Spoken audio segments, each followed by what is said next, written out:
ओम नमो भगवते वासुदेवाय। आज अपने सुनेंगे माघ मास महात्म्य के 8वें अध्याय का।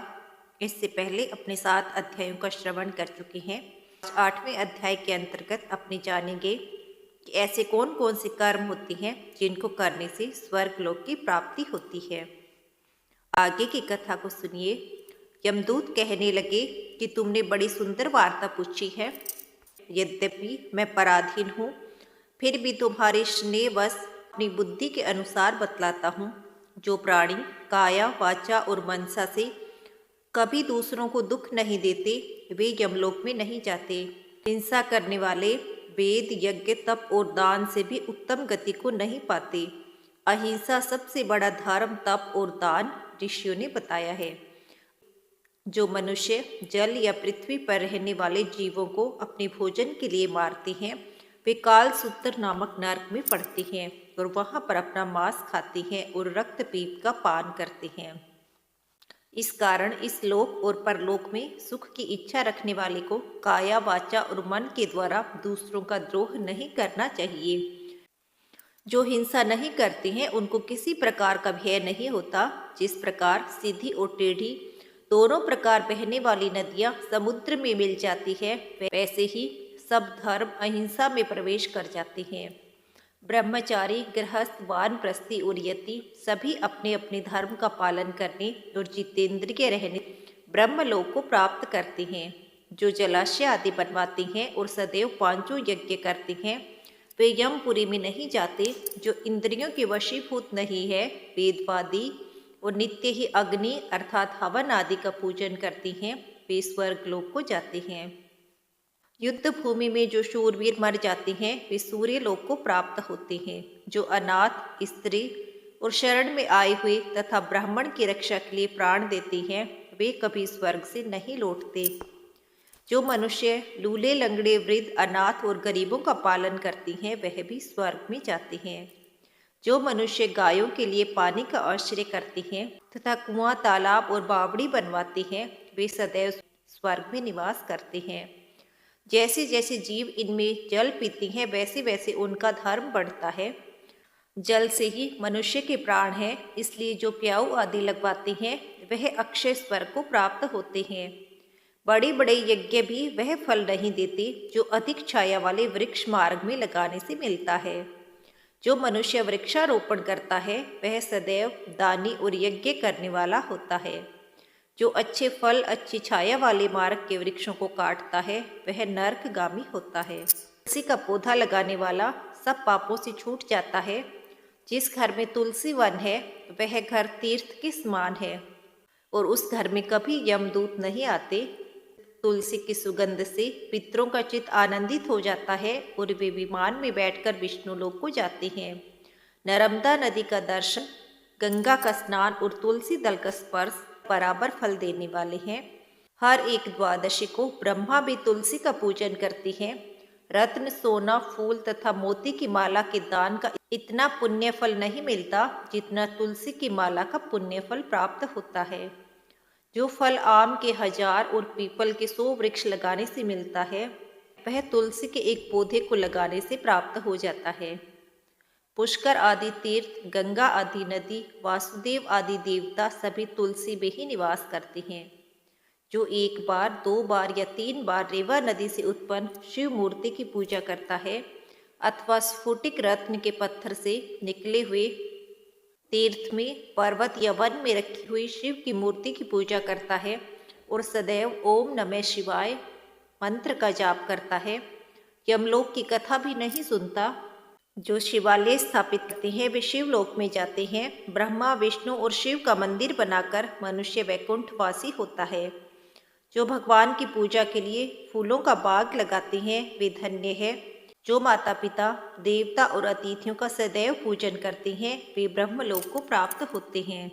यमदूत कहने लगे, मध्याह्न के समय आया हुआ अतिथि मूर्ख, पंडित, वेद पाठी या पापी कोई भी हो, ब्रह्मा के समान है।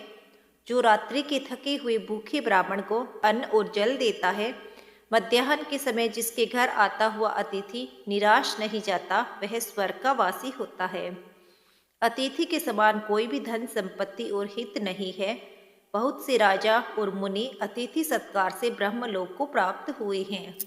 जो इस कर्म भूमि मृत्यु लोक से स्वर्ग लोक जाने की इच्छा रखता है वह अन्न का दान करे। अन्न के बराबर दूसरा कोई भी दान नहीं है।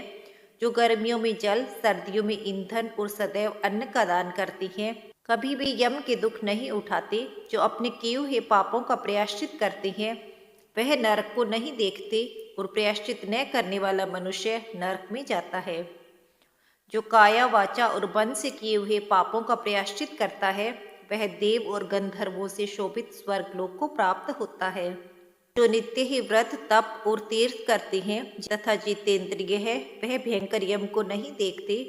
नित्य धर्म करने वाला दूसरे का अन्न, भोजन और दान त्याग दे। नित्य स्नान करने से बड़े बड़े पापों का नाश होकर यम को नहीं देखता। बिना स्नान पवित्रता कैसे हो सकती है? जो मनुष्य पर्व के समय चलते जल में स्नान करते हैं वह बुरी योनि नहीं पाते, न ही नरक में जाते हैं। बुद्धिमान पुण्य तिथियों और व्यतिपात, संक्रांति आदि को थोड़ा सा दान करके भी बुरी गति को प्राप्त नहीं होता। सत्यवादी, मौन रहने वाला, मीठा बोलने वाला, क्षमाशील, नीतिवान और किसी की निंदा न करने वाला, सब प्राणियों पर दया करने वाला, पराये धन को तृण के समान समझने वाला मनुष्य कभी नरक को नहीं भोगता। यमदूत कहने लगे, हे वैश्य, एक बार भी गंगा जी में स्नान करने से मनुष्य सब पापों से छूटकर अत्यंत शुद्ध हो जाता है। जो मनुष्य गंगा जी को दूसरे तीर्थ के समान समझता है वह अवश्य ही नरक में जाता है।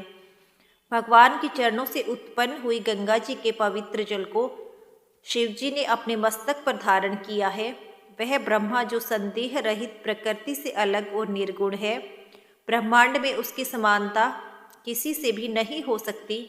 गंगा जी का नाम हजारों योजन दूर से ही लेने वाला नरक में नहीं जाता। इसलिए मनुष्य को अवश्य ही गंगा जी में स्नान करना चाहिए। हे वैश्य, जो ब्राह्मण दान लेने का अधिकारी होकर भी दान नहीं लेता वह आकाश के नक्षत्रों के चंद्रमा के समान है। जो कीचड़ से गो निकालता है, जो रोगी की रक्षा करता है या गौशाला में मरता है वह आकाश में तारा होता है। प्राणायाम करने से मनुष्य सदैव उत्तम गति को प्राप्त होते हैं। प्रातः के समय स्नान करने के पश्चात जो 16 प्राणायाम करते हैं वह घोर पापों से बच जाते हैं। जो पराई स्त्री को माता के समान मानते हैं वह यम की यातना नहीं भोगते। जो मनुष्य जो मन से कभी भी पर स्त्री का चिंतन नहीं करता वह दोनों लोगों को अपने अधीन करता है।